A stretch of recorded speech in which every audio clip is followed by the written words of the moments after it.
The police sirens cut through the quiet suburban streets, but this wasn't a crime scene. It was an HOA dispute gone horribly wrong. A furious HOA Karen had called the cops on a new resident, certain he was breaking her precious rules. Within minutes, he was surrounded, handcuffed, and humiliated, yet she had no idea who she was really dealing with. This wasn't just another homeowner. This was a man with power, respect, and a title that could shake her world. So how did a petty neighborhood feud spiral into international embarrassment? In the quiet calm of a suburban American neighborhood, the kind of place where lawns are trimmed to perfection and mailboxes match in color, a new resident arrived. He didn't come with fanfare. No moving trucks announcing his presence, no eager introductions at the local clubhouse. Instead, he slipped into the community quietly, choosing a modest house on a tree-lined street where the air always smelled faintly of fresh-cut grass and barbecue smoke on weekends. To most, he looked like just another homeowner, reserved, polite, someone who kept to himself. He went for morning walks, nodded courteously at neighbors, and kept his yard clean but never showy. His car wasn't flashy, his clothes weren't extravagant. To anyone passing by, he seemed like a man simply seeking peace, away from the chaos of the world.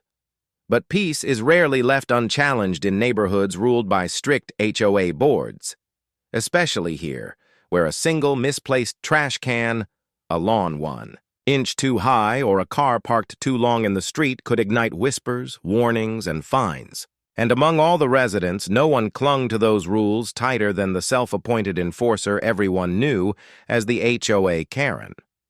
Karen lived 3 houses down, and she was the kind of neighbor you noticed whether you wanted to or not. She patrolled the sidewalks as if they belonged to her, clipboard in hand, eyes scanning for violations, paint chips, sagging blinds, an unapproved garden ornament. Nothing escaped her watchful glare. To her, the HOA wasn't just a set of rules. It was her weapon of control. At first, she paid little attention to the new resident. His quiet demeanor gave her no reason to strike. But curiosity simmered beneath her judgmental gaze. Who was this man who kept to himself? Why didn't he attend HOA meetings, mingle at block parties, or bend under the weight of her watchful presence? For weeks, he remained a mystery, an enigma in a place where everyone's business was usually public knowledge, and in that silence, suspicion began to grow. Karen thrived on control, and control slipped through her fingers when someone refused to play by her unwritten rules. It was only a matter of time before she found a reason, any reason, to turn her attention toward him, and when she did, her actions would trigger a chain of events she could never have imagined. What started as a petty neighborhood power play was about to explode into a confrontation that would leave the entire community stunned and leave Karen facing consequences far bigger than HOA fines, because this wasn't just another quiet resident. This was a man whose name and title carried weight far beyond the white picket fences and manicured lawns of suburbia. And soon, the world would know what happens when arrogance collides with unexpected power. At first, it began with the smallest of notices, a pale slip of paper tucked under his door, written in the cold, clipped language of HOA authority. Violation, garbage bin not placed at designated time. A fine of $25. It seemed trivial. He had placed his trash out just hours later than the rule book required. Hardly a crime. Most neighbors shrugged off such warnings, but for him it was a sign. Not of failure, but of something darker. He had caught Karen's attention. The weeks that followed turned into a steady drumbeat of harassment. Another slip. Another fine. One for having his car parked facing the wrong direction. Another for improper landscaping, even though his lawn was neatly cut and free of weeds. The HOA handbook was thick with vague rules, and Karen seemed to know them all by heart, twisting them to fit whatever grievance she could invent. To her, this wasn't about grass height or parking regulations. It was about control. And the new resident, quiet and unbothered, wasn't bowing to her self-appointed authority. That made him dangerous. Neighbors began whispering, watching as Karen's obsession grew. She paced the sidewalks more frequently, snapping photos with her phone, sending emails to the HOA board at all hours of the night. Each fine escalated, stacking into hundreds of dollars. The resident paid none of them. His silence infuriated her, and then she raised the stakes. One morning, a certified letter arrived demanding immediate payment of fines totaling over $1,500. The notice warned that failure to comply could result in legal action and even foreclosure proceedings. For most homeowners, this threat would be devastating, enough to break their will. But for him, it was just noise. He quietly folded the letter, set it aside, and continued his life. But Karen would not be ignored. Soon, neighbors noticed a new pattern. Karen following him, lingering outside his property, documenting every minor detail. A garden hose left stretched across the lawn, curtains not drawn in accordance with HOA standards. Even the color of his mailbox flag was suddenly non-compliant. Each observation became ammunition. What she didn't realize was that her campaign was becoming public theater. Other residents grew tired of the drama, tired of living under the constant threat of inspection. Some sympathized quietly, exchanging glances of frustration whenever Karen stormed down the street with her clipboard.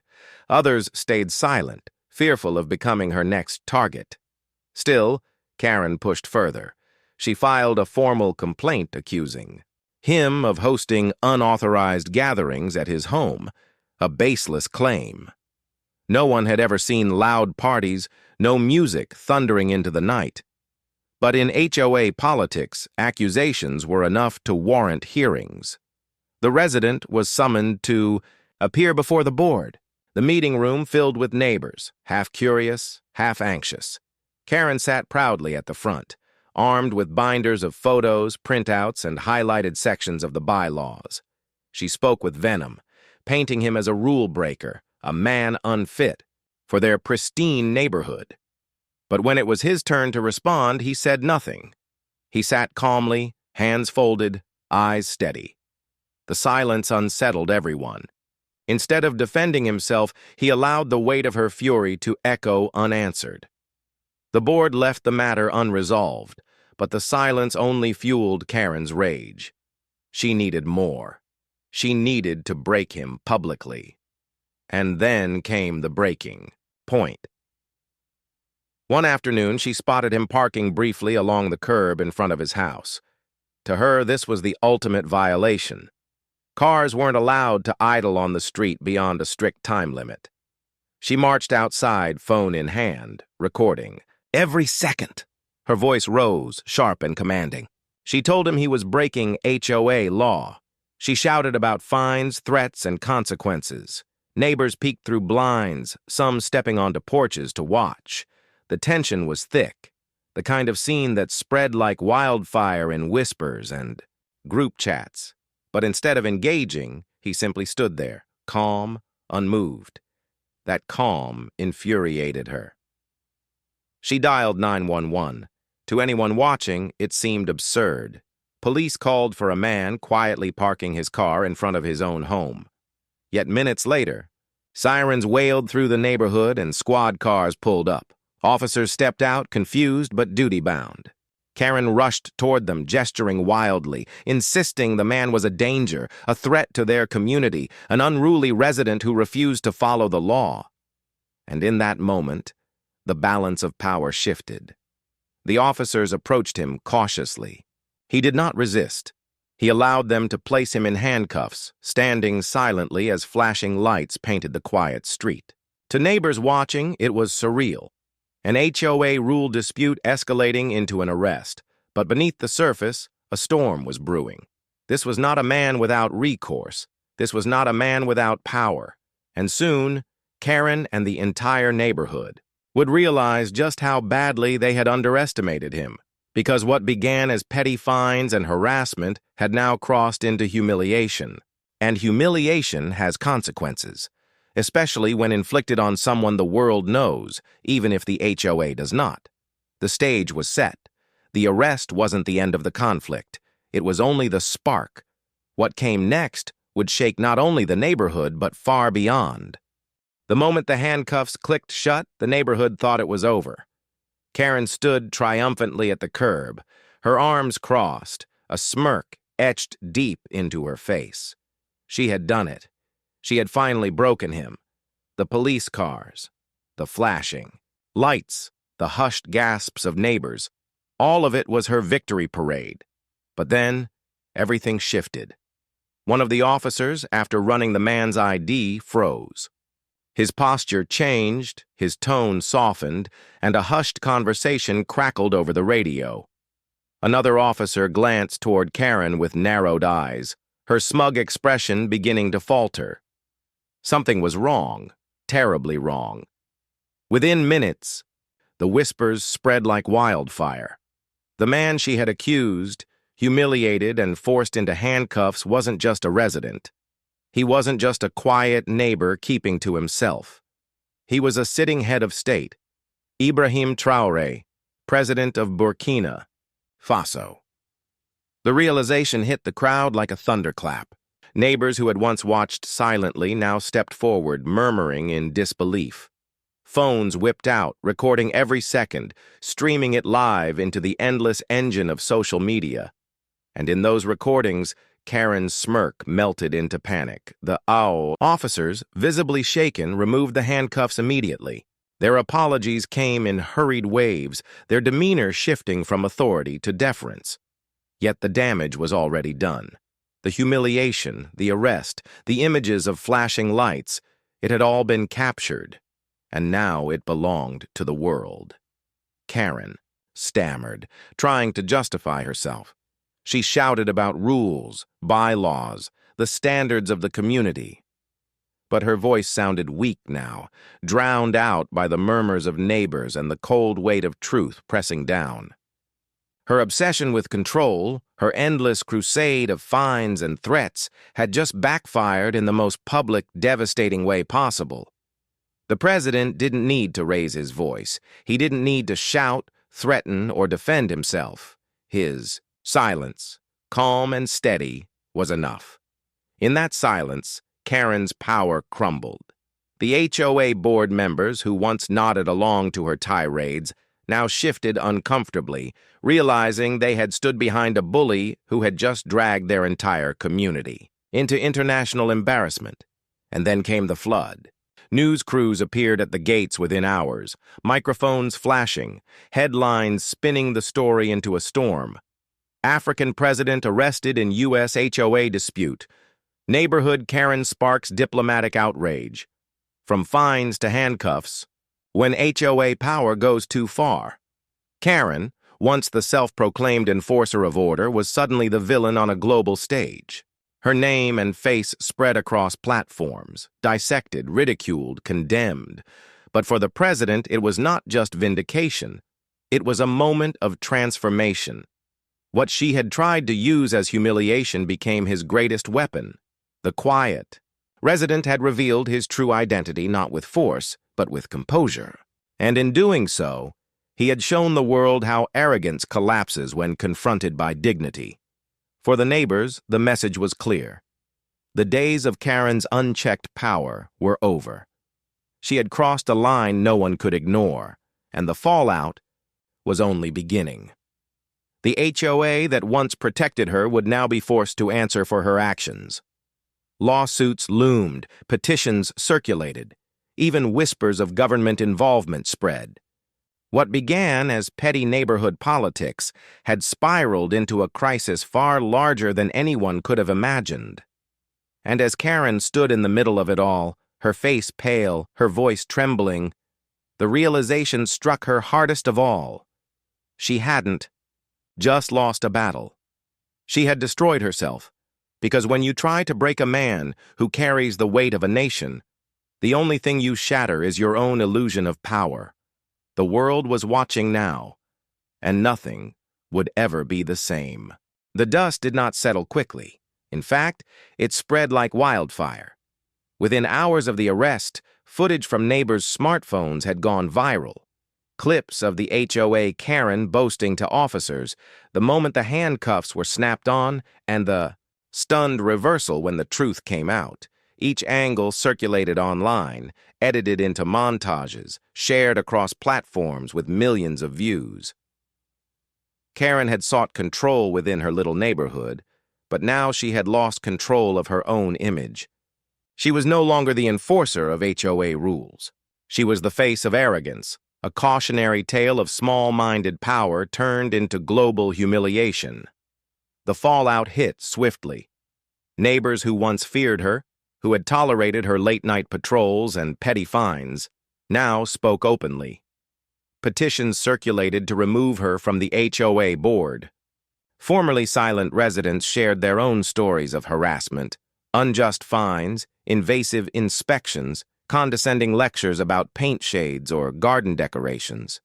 For years they had whispered privately. Now, emboldened by her downfall, they spoke publicly. At the next HOA meeting, the turnout was larger than anyone had ever seen. Dozens of residents filled the room, not with timid compliance, but with anger and resolve. They demanded accountability, they demanded reform, and, most of all, they demanded Karen's removal. The vote wasn't even close. She was ousted from her position, her authority stripped away in a matter of minutes. The woman who once relished holding a clipboard over her neighbors' lives now found herself powerless, staring into the eyes of a community that no longer feared her. But the consequences didn't end at the neighborhood gates. Lawyers representing President Traoré's office swiftly filed formal complaints. Civil rights groups seized on the case, framing it as an example of racial profiling, abuse of HOA authority, and the dangers of unchecked neighborhood policing. The city opened an investigation into the HOA's practices, reviewing years of complaints that had previously been ignored. The HOA board, desperate to salvage its reputation, scrambled to cooperate. But in the process, years of Karen's documented harassment surfaced, emails dripping with condescension, fines levied inconsistently. Selective enforcement aimed at newcomers, renters, and anyone who failed to conform to her rigid vision of community order. Lawsuits followed. Class actions from neighbors who had suffered under her reign. Civil suits alleging discrimination and harassment. Financial penalties piled up, dragging the HOA into debt. Insurance premiums skyrocketed, dues increased, and property values wavered. The very rules Karen had claimed to protect now threatened the stability of the entire neighborhood. And what of Karen herself? Her name became synonymous with humiliation. Employers, friends, even extended family distanced themselves. Neighbors who once avoided her now openly mocked her. Online, she was the subject of memes, hashtags, and late-night comedy segments. She tried to defend herself, posting videos insisting she had only been doing her duty and that she was misunderstood. But the world had already chosen its narrative. Karen, the overzealous HOA tyrant who handcuffed herself with arrogance. The same internet that once ignored her community's small disputes now magnified every detail of her downfall. There was no hiding, no reclaiming control. She had lost not only her position, but her dignity, her reputation, and her illusion of authority. Through it all, President Ibrahim Traoré remained remarkably composed. He issued no fiery statement, no public condemnation. Instead, his representatives released a simple, dignified message. No individual should be subjected to harassment or humiliation in their home, regardless of their title or station. True leadership is shown through patience, resilience, and dignity. That message struck a chord far beyond the neighborhood. Commentators across news outlets praised his restraint, contrasting it with Karen's aggression. Editorials framed it as a lesson in humility, that the measure of a leader is not how loudly they fight back, but how calmly they withstand injustice. Back in the neighborhood, His presence took on a new meaning.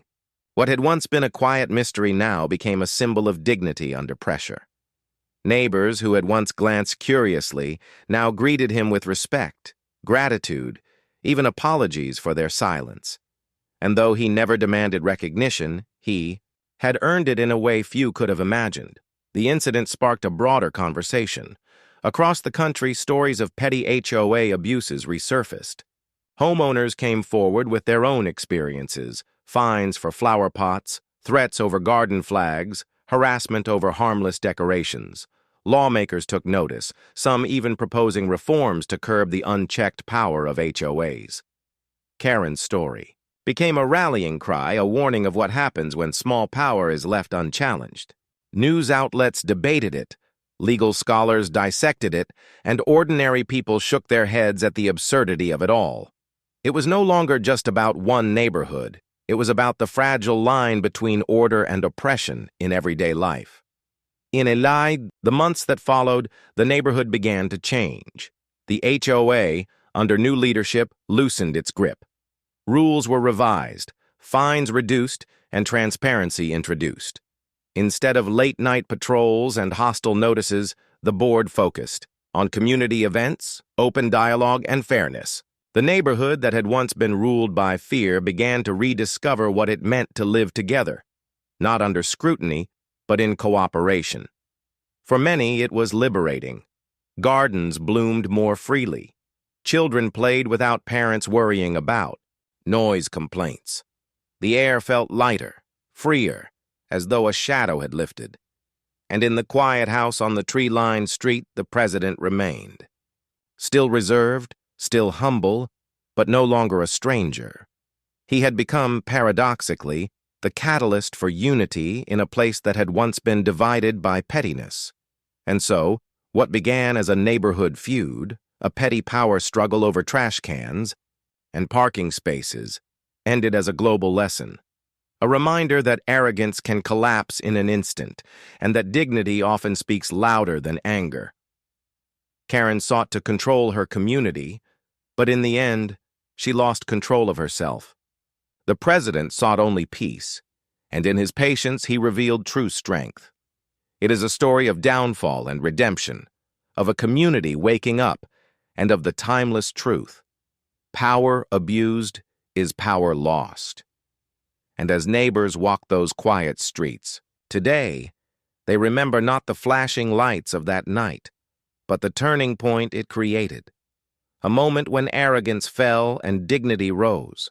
Because in the end, the greatest victory wasn't in the courtroom or on the news, but in the simple act of one man standing calm against the storm and letting the storm destroy itself.